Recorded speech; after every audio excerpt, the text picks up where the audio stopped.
First of all, again, as we start, we'll look after the syllabus that is there for mains examination as well as prelims. In mains examination, the topics for modern history is history of modern India from the middle of the 18th century. We started with the middle of the 18th century, that is with conquest of Bengal, British expansion in India. Second major topic is international movement, major actors and regional variations. We had done all those major movements, that is the Swadeshi movement, the non-cooperation movement, the civil disobedience movement, the Quit India movement, even the peasant and workers movement we had done. Apart from this, the third topic which is mentioned the modern history is post-independent consolidation and reorganization within the country. So the topic is post-independent consolidation and integration or reorganization within the country. We'll start with this topic, which is very important, very relevant. We get questions, clear? We'll discuss with this topic. Then we are left with one other topic in history, that is world history also, clear? We'll start with that. So post-independent consolidation and reorganization, just understand. We had discussed earlier, India became an independent nation. Just to recapitulate, India became an independent nation exactly on 15th of August 1947, and in course of international movement we had discussed that by the time the whole Indian territory was broadly divided into two major political sections. One section was British India, which attained its independence in 1947, and apart from this there were as many as 565 princely states in India ruled by native princes right from Mughal period, and they also needed to be integrated properly in order to convert India into a full-fledged unified nation state, and this marked the era of consolidation of Indian territory, and therefore the topic has been post-independent consolidation. The task of consolidating as many as large princely states into Indian Union was taken by the first Deputy Prime Minister as well as the first Home Minister of independent India, Sardar Vallabhbhai Patel, assisted by bureaucrat and his secretary, V.P. Menon, and both these personalities started a definite strategy to consolidate the princely states within Indian Union, and this strategy is popularly known as persuasion cum pressure. First of all, they tried to persuade the rulers of princely states to integrate with Indian Union, and if measures of persuasion failed, they even decided to go for certain amount of pressure, which were financial pressure and even military pressure to integrate the princely states and then to transform India into a unified princely nation state. Large number of princely states automatically gave their consent to get integrated with India because most of them had integrated the freedom struggle with national movement of British India way back during Quit India movement of 1942. But some princely states proved it to be challenging to integrate with Indian Union, and those challenging provinces were provinces like Junagadh, Kashmir, and even provinces like Hyderabad and Sikkim as well. We'll discuss about the definite strategy followed by Sardar Vallabhbhai Patel to integrate these important and strategic princely states to consolidate Indian territory in post-independent era.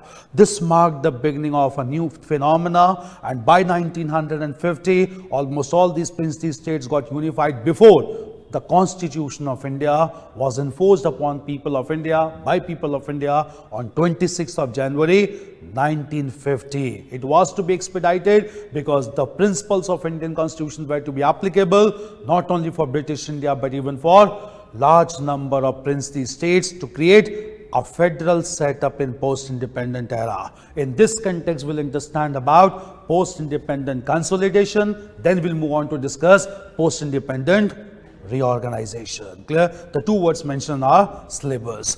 Right, first heading as post-independent consolidation within India, within Indian territory. Post-independent consolidation within India. Clear? Right. When India became an independent nation, when India became an independent nation, there were 565 princely states. There were 565 princely states ruled by native rulers. Ruled by native rulers. Clear? Right. It became imperative for Indian leaders. Imperative for Indian leaders to integrate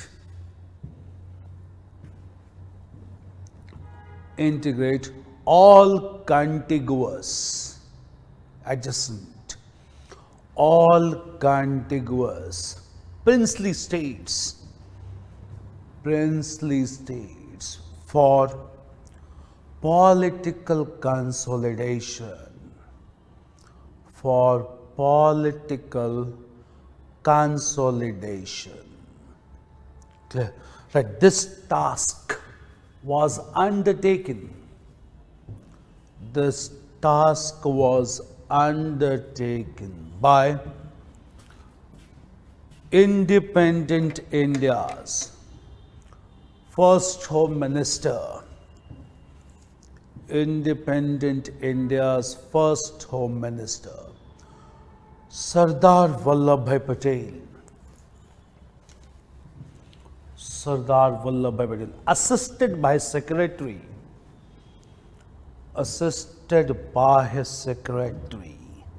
V.P. Menon, M-E-N-O-N, V.P. Menon. Clear? Right, a definite strategy of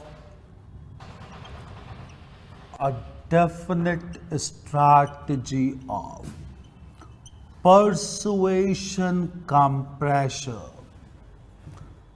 A definite strategy of persuasion cum pressure was adopted to integrate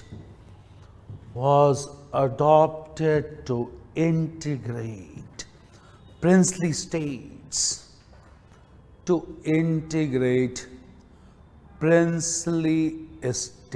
right? The heading, post-independent consolidation, princely states, change paragraph, clear? Right, large number of princely states,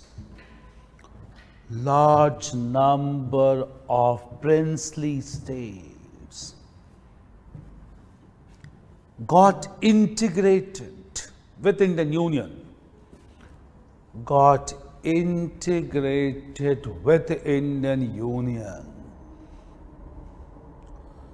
as these princely states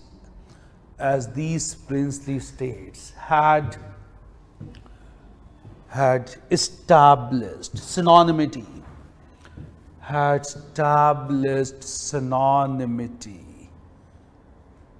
with Indian national movement, in pre-independent era.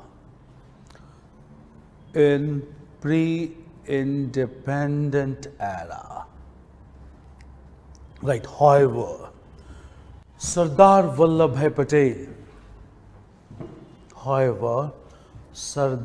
Vallabhbhai Patel faced challenge while integrating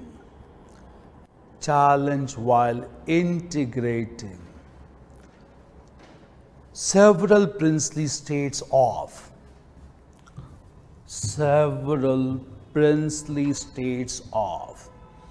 Junagadh,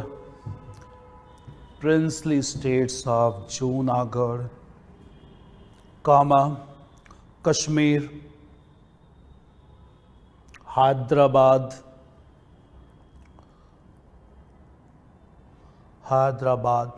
Bhopal, and Sikkim. Very strategic. And Sikkim. We'll discuss each of them one by one. Clear? First of all, understand, clear, all these princely states are very important. Right now, all of them are part of Indian Union. Clear? See, we started with post-independent consolidation. Then we'll move on to discuss post-independent reorganization. Clear?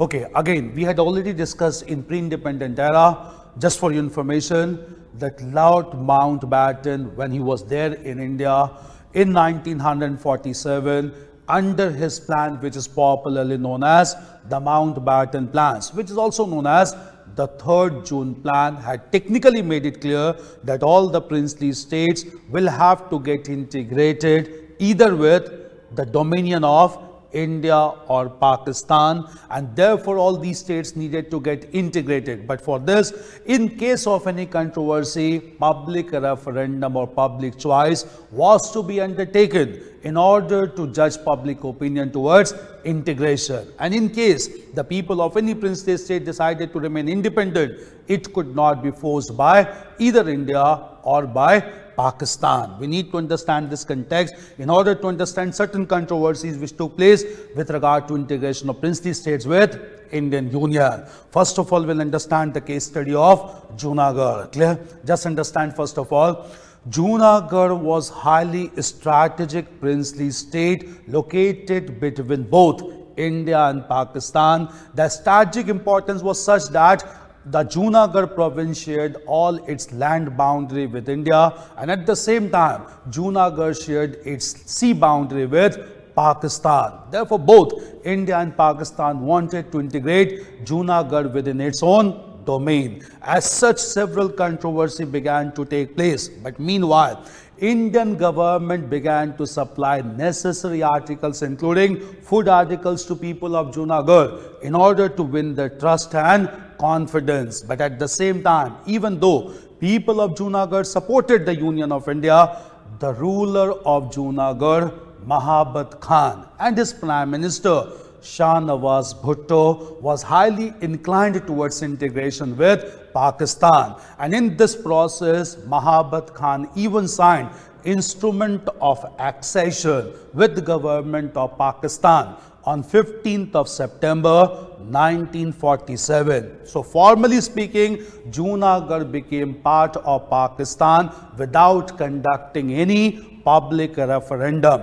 Government of India protested against this move, and in order to show its protest, Government of India stopped all supply of necessary articles to the people of Junagadh. Since necessary articles could not be supplied, protest demonstration by people started to take place against Mahabat Khan's decision. Since protests got highly intensified at this time, Mahabat Khan fled from Junagadh to Pakistan, leaving all affairs of Junagadh in the hands of Shah Nawaz Bhutto. At this time, Government of India decided to conduct a public referendum among the people of Junagadh, and in this public referendum, majority people of Junagadh voted in favor of integration with Indian Union. Even at this time, Shah Nawaz Bhutto was not ready to accept public referendum, so Sardar Vallabhbhai Patel resorted to certain kind of pressure strategy, and Indian armed forces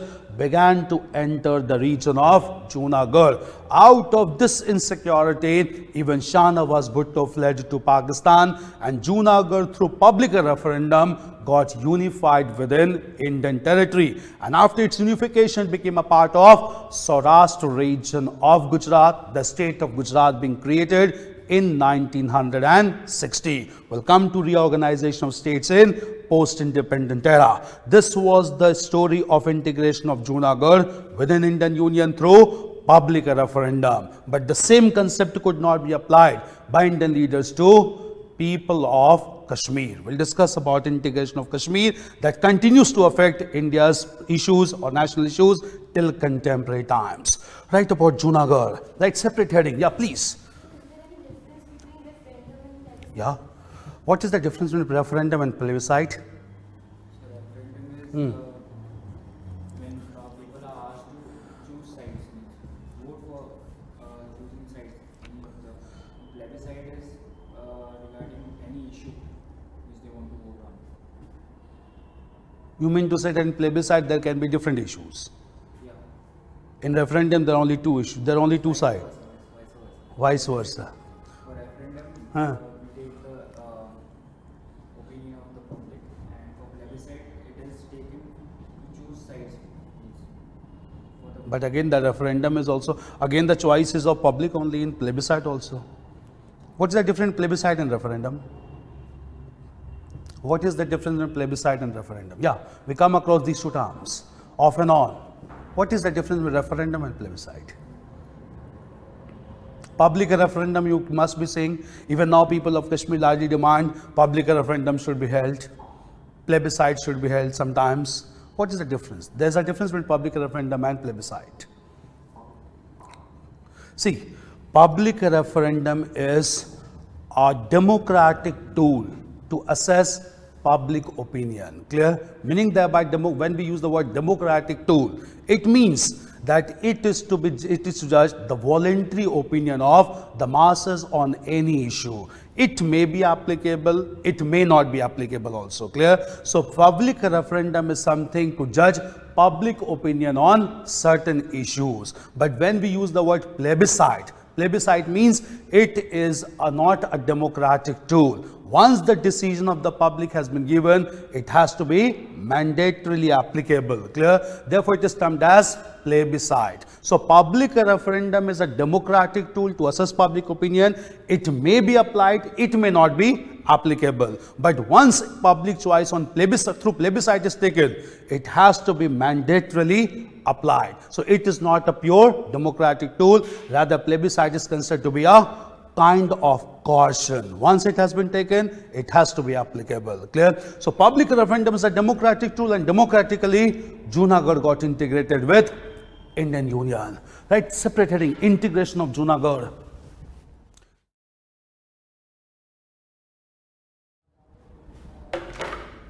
See, as far as organizational structure is concerned, we have to go through the like this. There is something known as Prime Minister's office. Okay, 7 Lok Kalyan Marg is the address.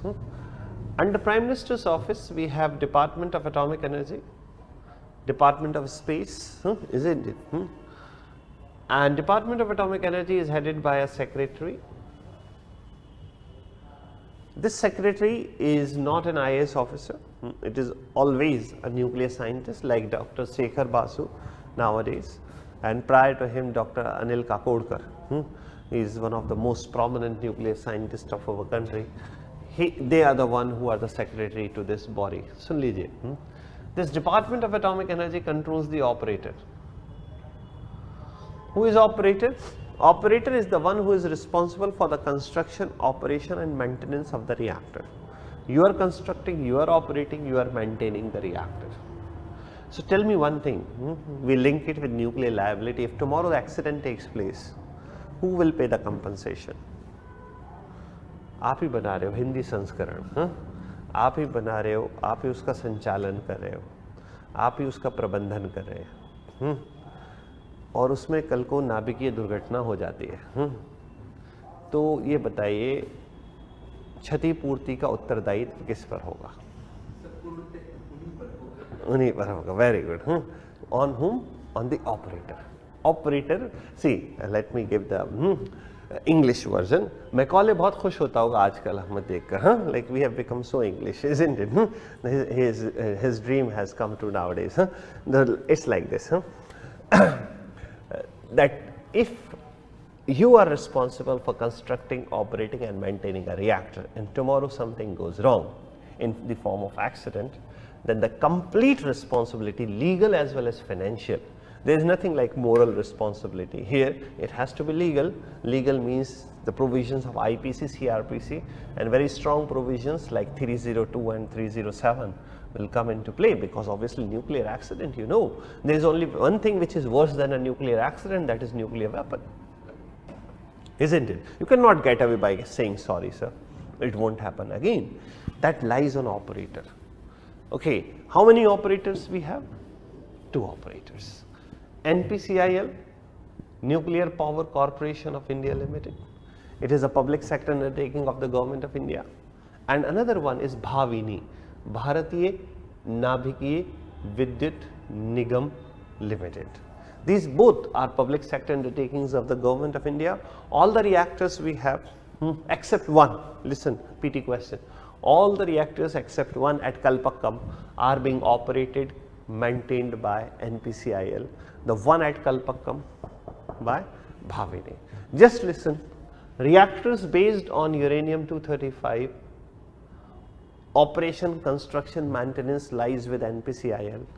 Reactors based on plutonium-239, the responsibility of the construction, operation and maintenance lies with Bhavini. We don't have any reactor based on uranium-233. So that's why you don't have a third operator. When we'll have this thorium based reactors becoming operational, then you will find the third operator as well. Okay, that could be given any name depending upon obviously what is the decision of the leadership at that time. But as of now we have only two operators. Is this clear? Then there is Atomic Energy Commission. Atomic Energy Commission, like we have a goal, listen, sun lo yahan par. We had a goal like by 2050, 25% of our electricity, 25%, and it is going to be a huge chunk. It will be more than 1 lakh megawatt, because in 2050 we won't be producing 3 lakh megawatt, it has to be 5 to 6 lakh megawatt, and hope by that we are energy independent and we are not talking about energy security by 2050. 25% of that will come from nuclear power.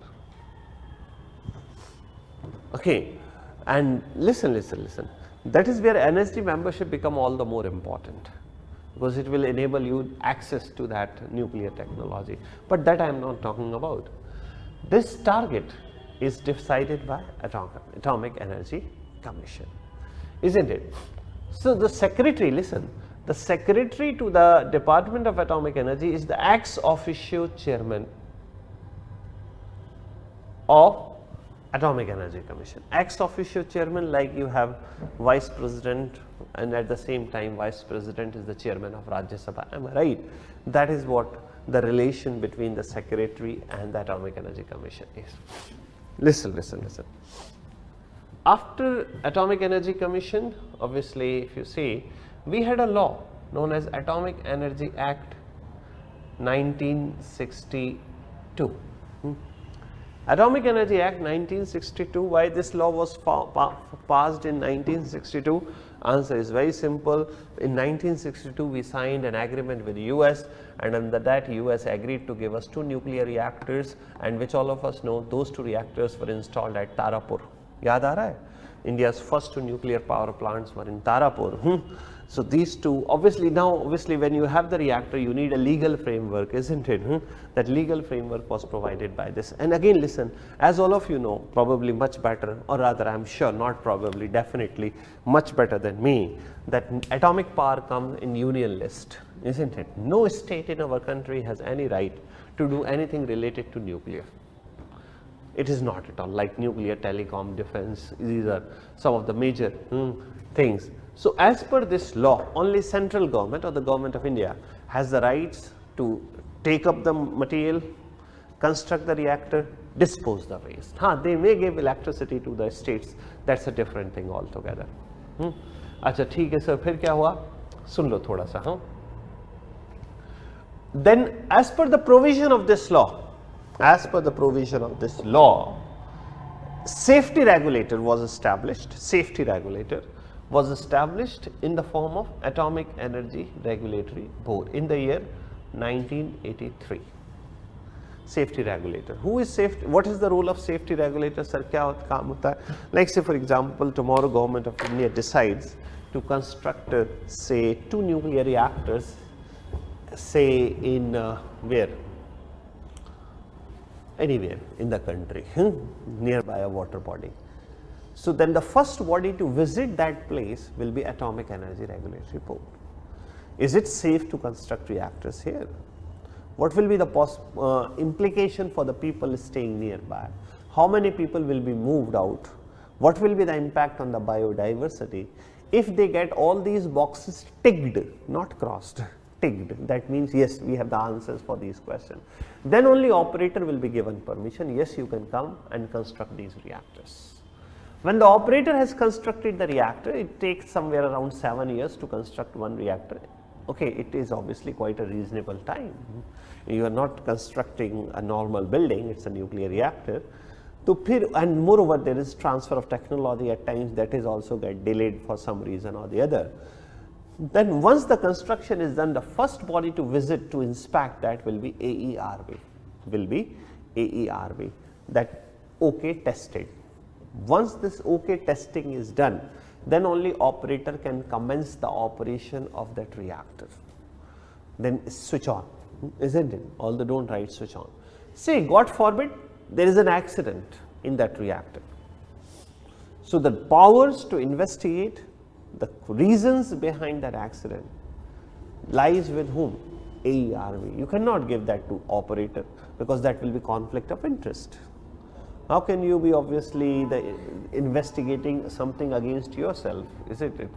That goes against the principles of natural justice. This is the arrangement we have got. And now listen, one more thing.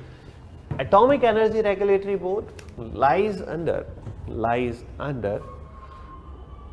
Atomic Energy Commission. It lies under Atomic Energy Commission. This is the arrangement we have, and let me tell you one thing. Today we have 24 reactors. 24 reactors. Out of those 24, 22 are working. One has retired and another is yet to make a debut.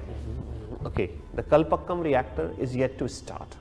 Why it is, sir, क्यों नहीं किया? देखिए यही तो हमारे साथ problem है. नहीं, please don't think like that. You people are obviously far more knowledgeable than your colleagues and people who have not prepared for this exam. The problem is why the other one has not yet started. We don't have enough stocks of plutonium. Sir, क्यों नहीं है? कहाँ से मिलेगा वो? कहीं मिलता नहीं है plutonium. We need to reprocess it, and to reprocess you need the technology, and for that technology you need the membership of NSG. It's as simple as this. Because see, the game is very clear. So NSG is that vital. चलो आगे बढ़ते हैं. 22 are working, and if you add the operational life of these 22 reactors, like some 20 years, some 30 years, some 40 years, just a minute, I am coming to, then that is somewhere close to 450 years. हमारा जो total experience है that to operate the reactors is 450 years. It is like this.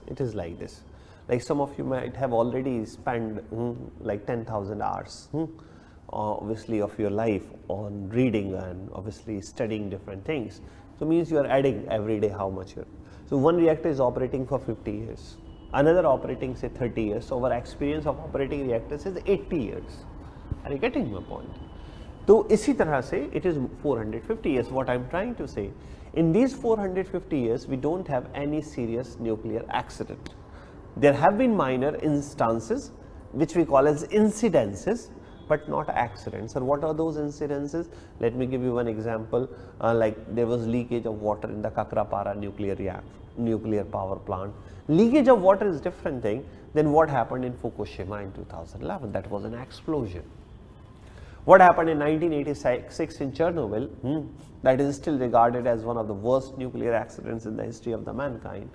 Rather the worst being this Fukushima, but till the time Fukushima didn't happen, gold medal was with Chernobyl, isn't it? Then prior to that, 1979 USA, 3 Mile Island. These are the three major nuclear accidents in terms of hierarchy. It will be number 1 Fukushima, number 2 Chernobyl, number 3 3 Mile Island, isn't it? But obviously in India, luckily, and it is not about luck, it is about pluck as well, the credit goes to this system. This is the system which has obviously prevented nuclear accident. This is actually institution building, which one thing obviously we have done remarkably well since 1947. But of late things are not going that good, especially what happened in CBI, isn't it? that could have been easily avoided, isn't it? That but होता है कब, to err is human, isn't it? गलती सभी से होती है, otherwise फिर तो perfect हो जाएंगे आप. खैर उस पर पॉलिटी वाले sir will be in the best position to give you the insight on the CBI saga. ये हमारा system, but no system is perfect. हाँ, yes, Sachin, you had a question. So last time we had class with Hari sir, and we were discussing organizations. In that he told that even after there is no much purpose of signing NSG. What? There is not much purpose of signing NSG. Like we are moving towards. He said why? Because we are talking about ANR technology for reprocessing. And even after signing that, it may not be possible for us to get the technology because there are serious issues. And Like there are? Serious issues like people thought that it may be clandestine use of that and it can be used for weapons program. So it may not be possible to get the technology even after signing NSG. See, that may be like clandestine use. That's again like, yes, it is the opinion. You have two opinions here. One more opinion regarding NSG which is there, which he may not have shared with you. I am not saying what he is saying is wrong, no. That opinion is absolutely right. But going by the same logic, it is possible to have the clandestine use of the material we are getting in the form of plutonium from the reactors and the fuel which we are importing under the nuclear deals. Are you getting my point? Because we do not have any reactor as of now which is using plutonium-239 as the fuel. And from the spent fuel obviously we can extract that plutonium. So what will be the use of that? And all of you know in the classroom sitting, including me, that India's nuclear weapons are based on plutonium. So will not that be clandestine use? For that purpose only they will have this what we call this safeguard and additional protocol. Are you getting my point? Otherwise purpose kya hai? It is to stop the clandestine use. So that ENR will also come under the inspection of IAEA. Okay, that is it. Otherwise what's the point in getting into NSG? Yes, What's the point in getting? There is no much purpose of signing NSG because But again, then don't you think what he says actually he is entitled to have his thoughts, but this is not the factual position of the government of India, as far as I know, isn't it? Some like it is like this. It is like I'm not saying he's wrong again. He's also my student. ये भी मैं आपको बता दूँ. That it is like this. हम कहाँ थे? हाँ NSG पे होता क्या है? When we read articles. And at times what happens, all of us have this tendency, we really like that article for one reason or the other, isn't it? And it just fits into overall orientation we have got. Like I have certain orientation, you have a certain tilt, other people might have certain tilt.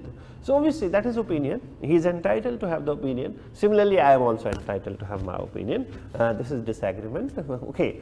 So there is nothing wrong with that. So it is like this. The official position of the government of India is we need ENR, because if you read the entire history of NSG, which he might have told you in 2011 and all that, when NSG came up with this letter to IAEA that asked India to fulfill the conditions, and after that obviously India asked France, Russia and US, sir, what is your stand?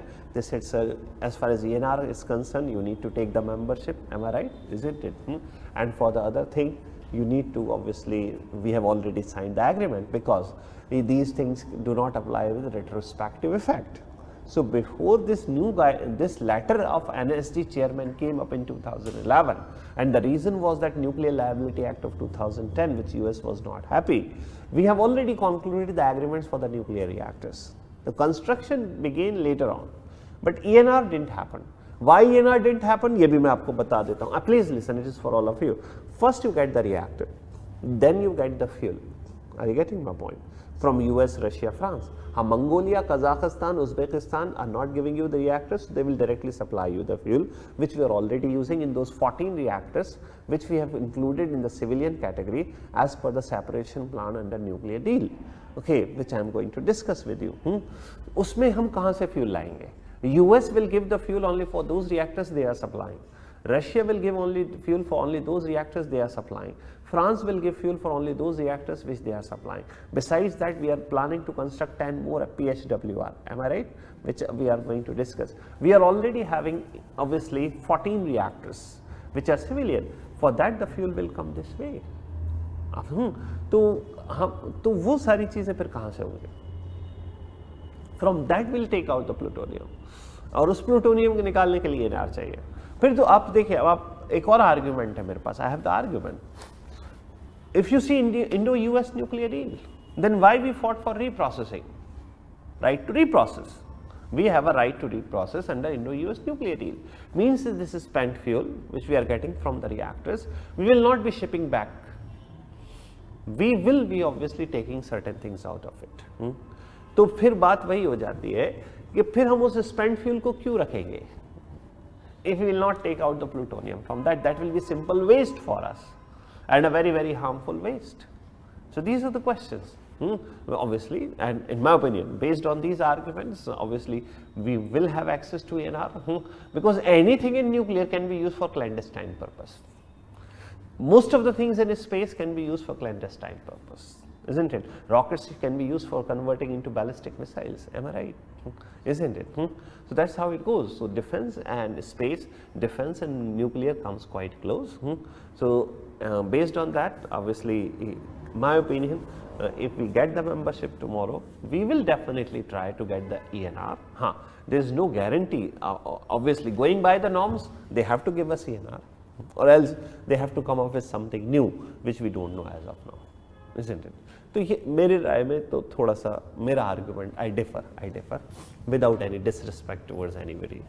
चलिए ठीक है, तो आगे बढ़ जाऊँ मैं, आप लोगों की इजाज़त हो तो। हाँ, वेरी गुड। देखिए, first point here, then I will dictate. First point here we should keep in mind, sir, what are the issues here? The first issue here is AERB is not an autonomous body. Means it functions obviously under Prime Minister's office. You will say, sir, I read an argument. What is the argument? That, sir, the argument being that, sir, government is claiming that they don't interfere in the day-to-day functioning of AERB. You are absolutely right. No government interferes in day-to-day functioning of anybody. Forget about AERB. But when it matters, you know, they don't let go that opportunity, isn't it? It's as simple as this. ये सब करते हैं और ये पूरे world में होता है. Nobody is an exception to this. तो इसको आप इस तरह से मिल, गवर्नमेंट का कहना है कि सर इनको पूरा functional, we have given complete functional autonomy.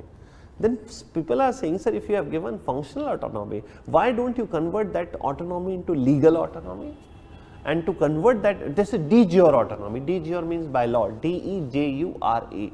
De jure autonomy, why don't you bring a law and create an autonomous statutory body?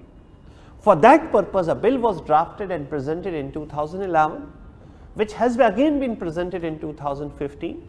Unfortunately, it's still a bill. We still have to wait what is going to happen. You know now the situation. Everybody is interested in the 2019 elections, then the important legislations which are still pending in the parliament. अगर ये bill pass हो जाता या in future pass हो जाता है, that obviously then we will be we will not be having AERB. In place of AERB, we will have a statutory autonomous body known as Nuclear Safety Regulatory Authority. Means all those jobs which are performed by AERB will be performed by Nuclear Safety Regulatory Authority, and it is not going to function under any ministry or even under Prime Minister's office. It will be like Telecom Regulatory Authority of India, Competition Commission of India, like this type of body. Yes, in our country, nothing is absolutely autonomous. Even obviously there are debates which I don't want to go into. So this is what the, just listen. There is. Good morning. So we'll start with agriculture. So first of all, I will tell you some background of agriculture. Although we had discussed in our growth story of India separately agriculture, industry and services, but here when we are studying agriculture, we will understand some important incidents in agriculture like green revolution, etc. So we'll discuss green revolution, land reforms, then we'll move on to the advanced topics like agriculture investment, agriculture credit, agriculture research development, extension, like this. ठीक है.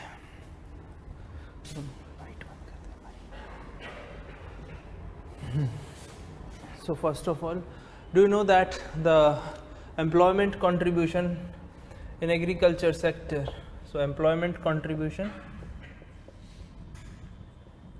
from agriculture sector is 55% of the total population.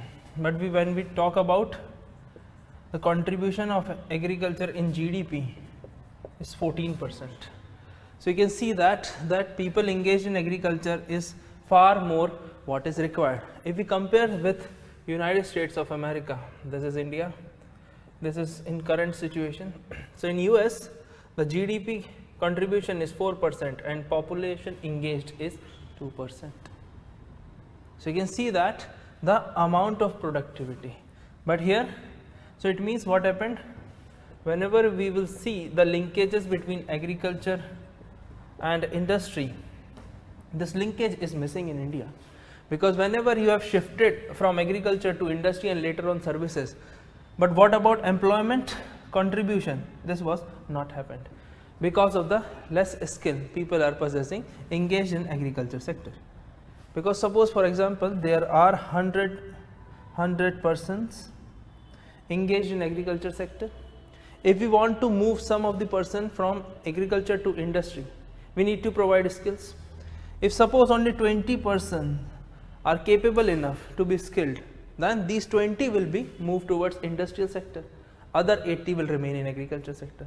But whenever government focuses more on industrial sector, what happened that time? That agriculture growth rate will dip. This is more or less just the background of this agriculture. Now we will understand about the contribution. So you know that low GDP contribution is very harmful for agriculture sector.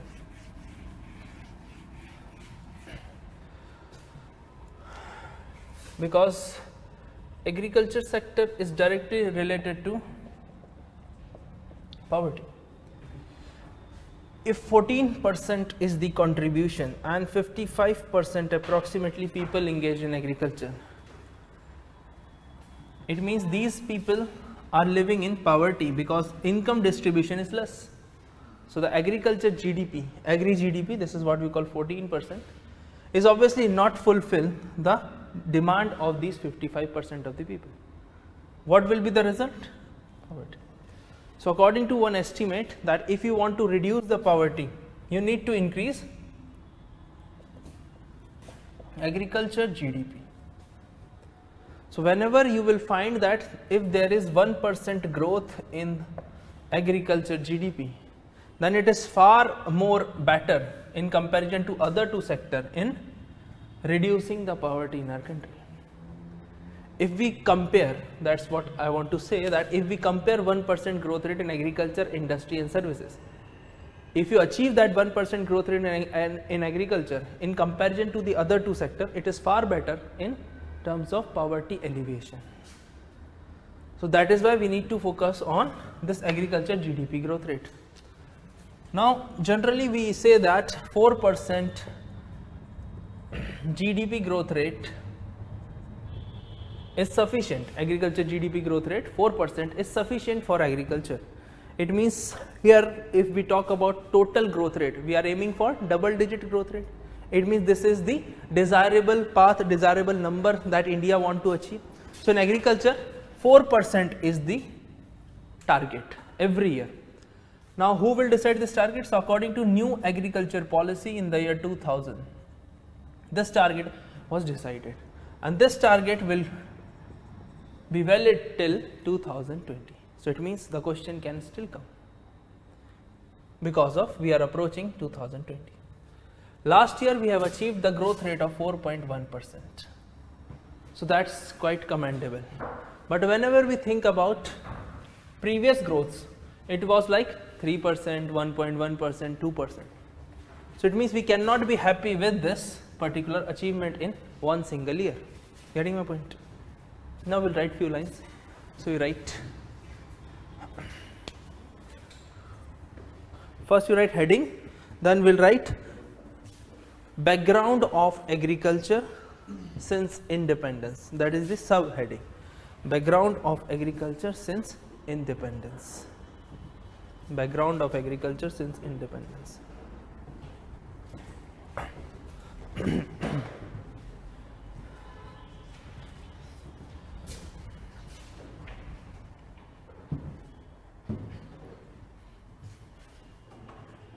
We'll write bullet in bullet points. First one you write. India's agriculture sector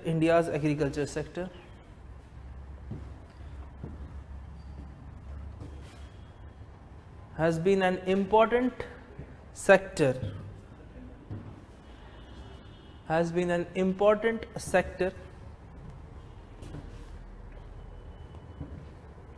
to provide India's agriculture sector has been an important, ये लिखा है ना, क्या लिखा है, to provide food security to provide food security, comma, to alleviate poverty, especially from rural areas,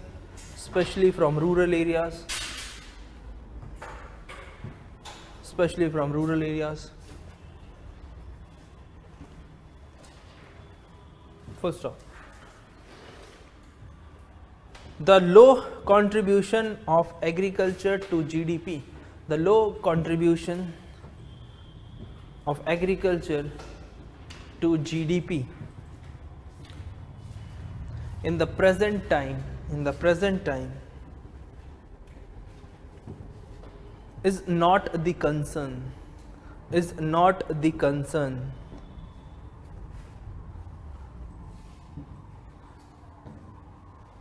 but the amount of people engaged in it,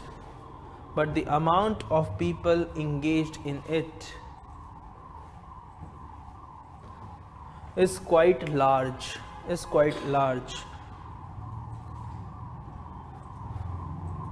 So if I am saying is quite large means I have to give some kind of justification. So whenever you are writing answers of economics, if I am saying it is large, so you just in bracket write 55% of the population. That is by giving some data, you are justifying your argument. So in bracket you write 55% of the population. You write approximation. If you do not remember any data exactly, write approximation, otherwise you will be in trouble. So approximation is always a safe option. Can you please repeat the sentence after the full stop?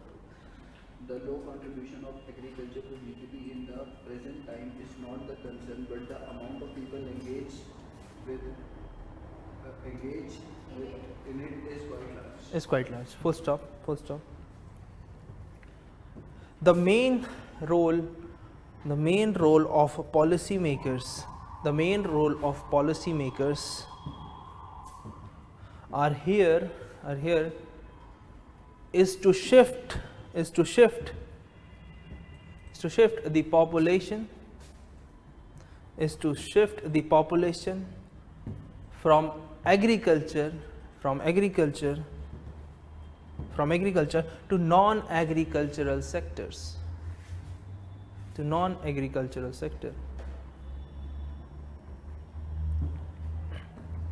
Full stop. According to the estimates, if there is 1% increase in agricultural GDP,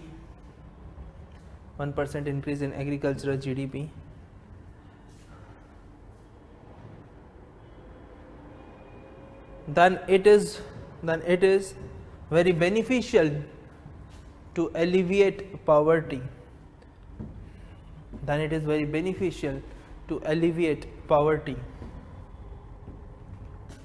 In comparison to the same growth in industrial and service sector.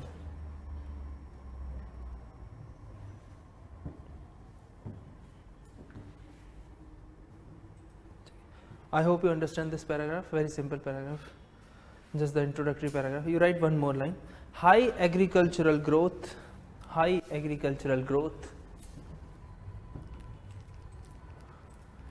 will be helpful in increasing the rural income, will be helpful in increasing the rural income.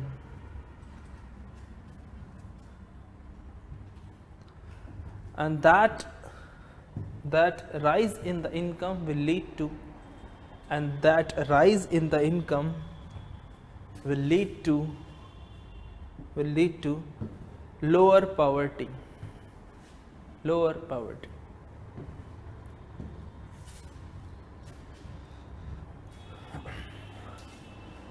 Okay, I hope you understand the linkages between. So whenever you will achieve high agriculture growth rate, so obviously the income generation in agriculture sector will also go up. If income generation in agriculture sector goes up, what will happen? It means rural people will get extra purchasing power.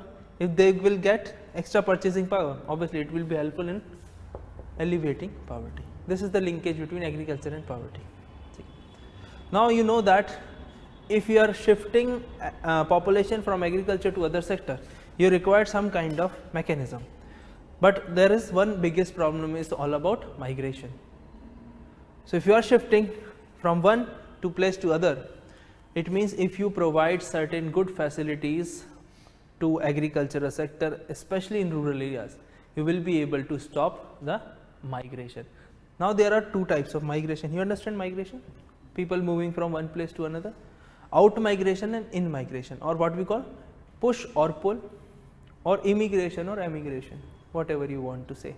So here push and pull works in agriculture sector. Push migration, pull migration. Any idea?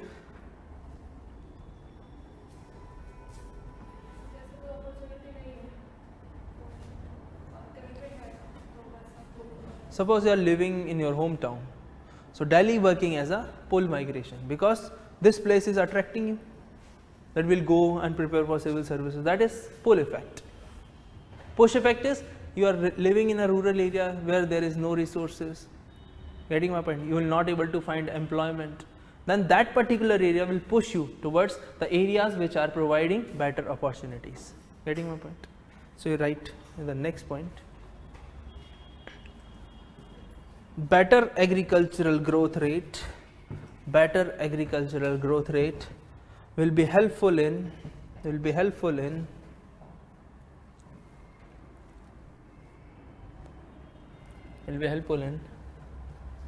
high rural growth,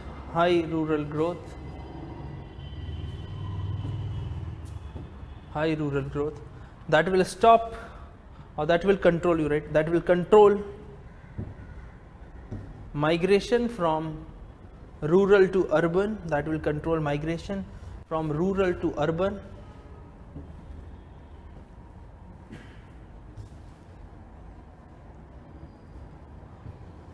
Because the same opportunities can be available in rural areas,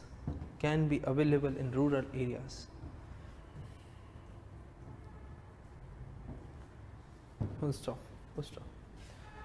Now you will tell me that what are the effects of this migration, rural to urban? What are the disastrous effects? Resources. Demographical change, yes, perfect. There's another problem. Yes, anyone? Urban poverty. Like, because whenever rural people are coming to the metro cities, they are living in slums. So urban poverty will go up. Again, the demographics will change. So in the modern times, we are discussing about feminization of agriculture. Feminization of agriculture means in rural areas, females are having more share of working population in comparison to male, because male are moving towards urban areas for new income sources. So demographics of rural plus urban are changing. Getting my point? So these are the disastrous effects. So you write in the next line. This will also be helpful for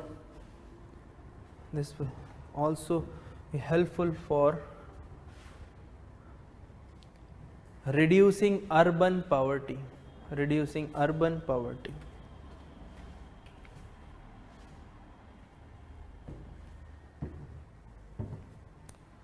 Take a full stop. Now you understand. I hope no need to elaborate this sentence. Urban poverty, you understand. Okay. Now you listen carefully that how we will link agriculture to other sector.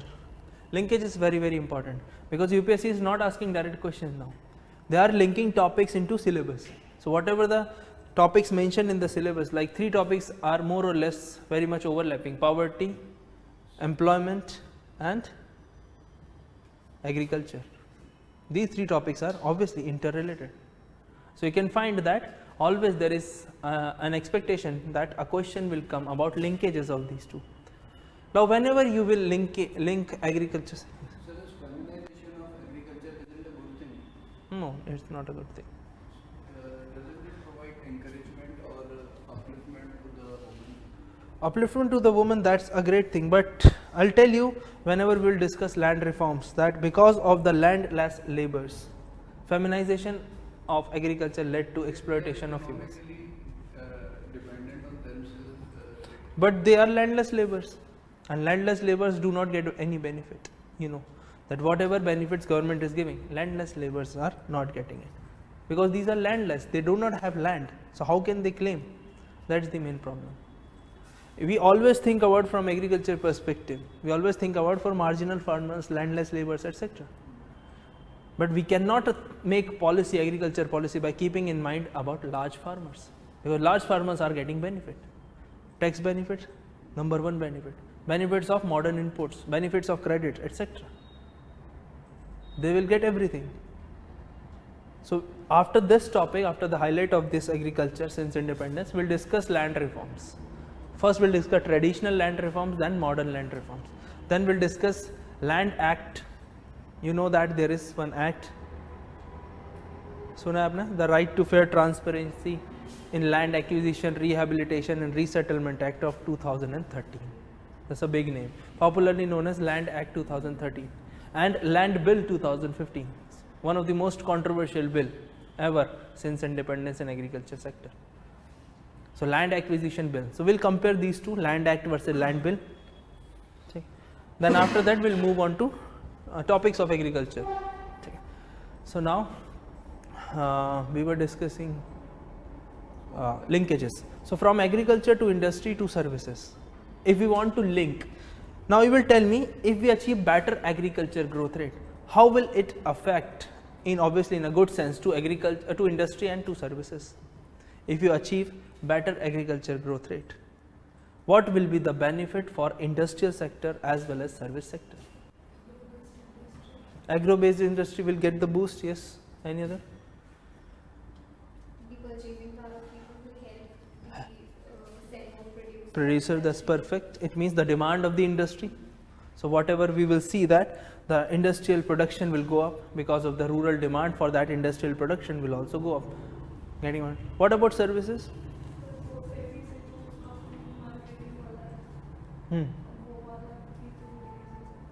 A service sector will also get benefit because of the transportation, storage, etc. So we'll write next paragraph. Better agriculture growth will lead to accelerated industrial growth rate. Will lead to accelerated industrial growth rate.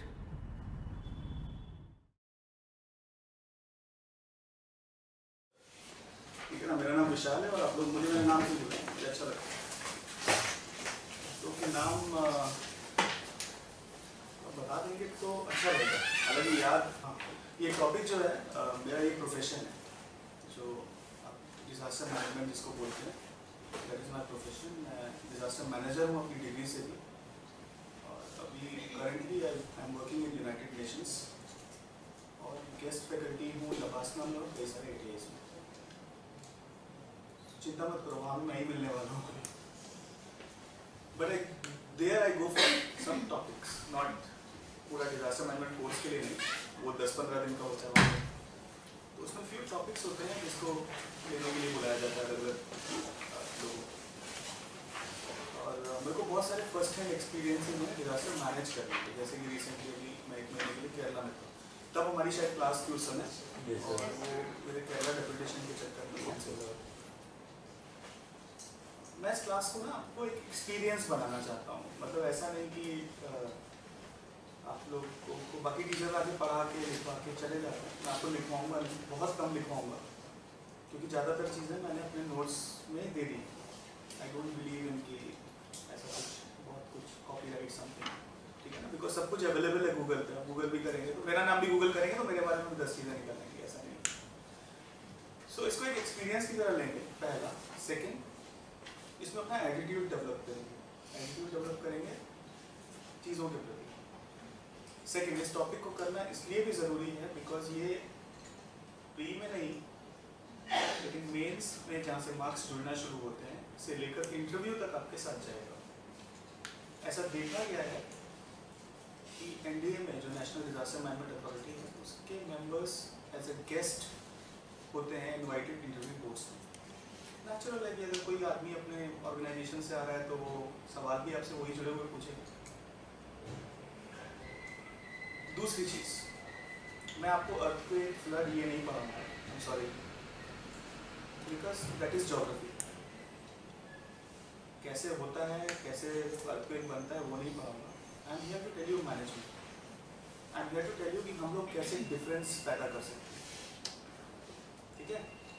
सो कुछ terminologies हैं, we will work on that. Is it fine? Language is fine? English mix में चलेगा। जो भी शब्द अभी शुरू में हम लोग स्टार्ट करेंगे आप उनको ढंग से समझ लीजिए, बिकॉज यही शब्द हैं जिनको जोड़ना है, तोड़ना है और लाइफ लॉन्ग यूज करना है। लाइफ लॉन्ग में बोल रहा हूँ, लाइफ लॉन्ग मतलब लाइफ लॉन्ग। सो 2 अप्रैल 2014 एक नॉर्थ चिली में एक अर्थक्वेक आया which was 8.2 on Richter. 8.2 is very heavy, बहुत हैवी, नेपाल से भी ज़्यादा था वो। दो लोगों का डेथ हुआ करीब और कुछ लोग इंजर्ड हुए, लेकिन पूरा जहाँ जहाँ पे सुनामी का वार्निंग हुआ वो सब इवैक्यूएशंस हो गया वहाँ पे। And you go back to 2001, 13 साल पहले Gujarat, there was a earthquake of 6.9 magnitude. सब लोगों ने फील किया, भोपाल में भी लोगों ने फील किया। आप लोग छोटे रहे होंगे उस समय, लेकिन पता चला कि धरती कैसे हिलती है। And this was 6.9 on Richter scale, and if you move from one point on Richter scale to the other, do you know how much is the difference? Okay, it's 33 times more energy is released. Means अगर आप 6 से 7 पे जाएंगे तो 33, लेकिन 6 से 8 पर जाएंगे तो 1000 times, because 33 into 33। And her point के साथ डिस्ट्रक्शन डबल हो जाता है। अगर एक 6 पे जो डिस्ट्रक्शन है वो 7 पे उसका जस्ट डबल होगा, 8 पे उसका 4 गुना होगा। एंड गुजरात की कुछ हालत इस तरह की है 6.9 पे। तो ये जो दोनों देशों का मैंने एग्जांपल दिया आपको, this is difference between, this difference is created by disaster management।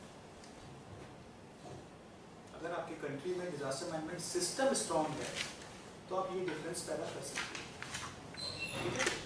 एक और एग्जांपल है, ये सबको ताज़ा याद होगा, नेपाल अर्थक्वेक 2015।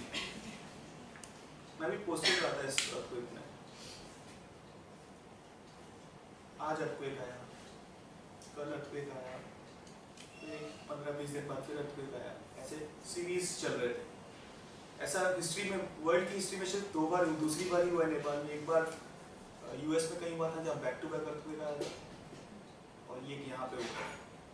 नहीं तो बैक टू बैक अर्थक्वेक नहीं आते, बिकॉज एक बार जब एनर्जी रिलीज हो गई तो उसके बाद फिर बहुत साल लग जाते हैं। ऐसा बोलते हैं कि बिगर अर्थक्वेक को रिपीट करने में 100 साल लगते हैं, और छोटा अर्थक्वेक 50 ईयर्स में रिपीट होता है। लेकिन यहाँ बैक टू बैक 8,500 लोग मारे गए, ठीक है, 1 स्लॉट पहले वाले अर्थक्वेक में। और हालत मतलब बहुत खराब थी नेपाल की। और सच में अगर आप देखते तो आपको लगता कि पीने के लिए पानी नहीं था कहीं पे। बस काठमांडू में ऑलरेडी वाटर क्राइसिस चल रहा था, पानी की बॉटल्स तक बाहर से आ रही थी। रिलीफ कैंप के लिए जगह बना रहे थे, लेकिन डर लग रहा था बिकॉज बारिश का सीज़न वहाँ पे जल्दी आता है, तो ये अप्रैल मई की बात है और जून जुलाई से वहाँ पे भयानक बारिश शुरू हो जाती है, तो टेम्परेरी शेल्टर्स कहाँ बनेंगे, ये भी एक प्रॉब्लम था। And then there was a lot of migration.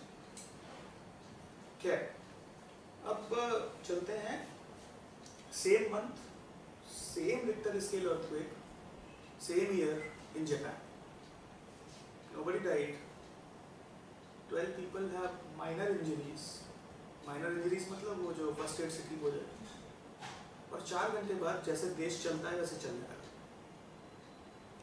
यहाँ डिजास्टर मैनेजमेंट सिस्टम्स ने नहीं किया, यहाँ पे जो डिफरेंस क्रिएट किया that was difference in culture of preparedness.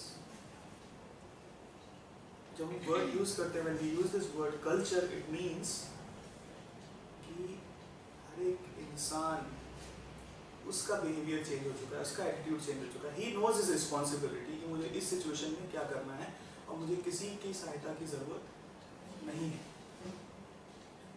Coming to the topic, we will हम लोग 4 या 5 सेशंस में बात करेंगे, ठीक है ना।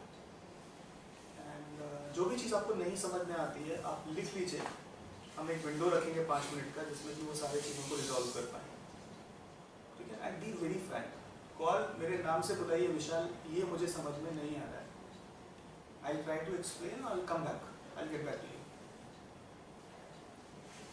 सो बेसिक से शुरू करेंगे। देयर आर फ्यू वर्ड्स जिस पे पूरा डिजास्टर मैनेजमेंट टिका हुआ है। There is a word called hazard, there is a word called vulnerability, there is a word called risk, capacity and disaster.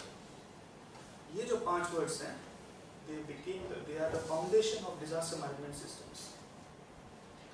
But we have to create a difference. इन शब्दों में हमें difference देखना है, हमें ये देखना है कि इनका वर्ड्स का यूज कैसे हो, बिकॉज ये कॉमन लैंग्वेज में भी वर्ड्स यूज होते हैं, ठीक है।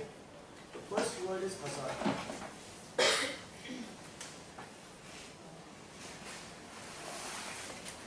Any natural or man-made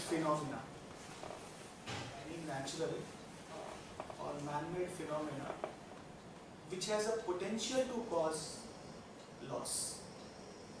In a simple words, कोई भी ऐसी चीज जो प्राकृतिक हो या मानव निर्मित हो जिसमें नुकसान पहुंचाने की क्षमता हो, वो हजार्ड होता है। Again, mark my words, it can be a natural and it can be a man-made, but it's a phenomena. और फिनोमेना के साथ सबसे अच्छी चीज होती है कि वो आके निकल जाता है, it passes away। लेकिन जिसमें अगर नुकसान पहुंचाने की क्षमता हो, जरूरी नहीं कि नुकसान पहुंचाए, लेकिन नुकसान पहुंचाने की क्षमता हो, that is called hazard. India में फर्स्ट टाइम 1999 एक हाई पावर कमेटी बना उड़ीसा सुपर साइक्लोन के टाइम पे। तो फर्स्ट टाइम ये सोचा गया नहीं, डिजास्टर मैनेजमेंट कुछ बियॉन्ड है।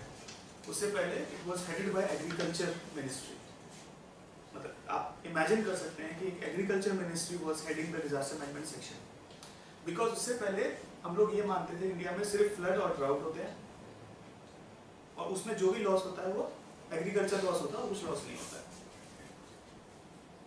तो 1999 में सुपर साइक्लोन आया, उसके बाद थोड़ा सा गवर्नमेंट का आंखें खुला, नहीं है देयर इज समथिंग बियॉन्ड, कुछ अलग करना पड़ेगा, नहीं तो काम नहीं चलेगा। एंड देन एक हाई पावर कमेटी बना जेसी पंत के अंडर में, और उसने फर्स्ट टाइम हजार्ड्स को डिफाइन किया under 5 categories. Many could be repetitive कैसे?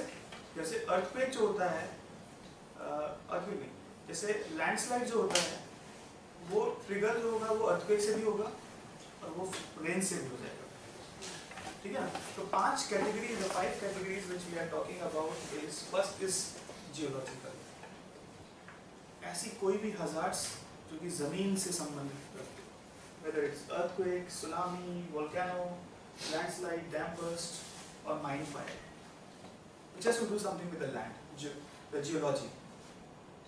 The second was the climate related, all the cyclones, heat waves, cold waves, landslides, cloud bursts, everything which has something to relate with the climate was the second category. Third was the biological and environmental. So genesis was like pest attack, food poisoning, any epidemic, or abhi to aajkal to biological weapons are also there. So anything has to do with that will come under this category. The next is chemical, industrial and nuclear. सबसे बड़ा example Bhopal है.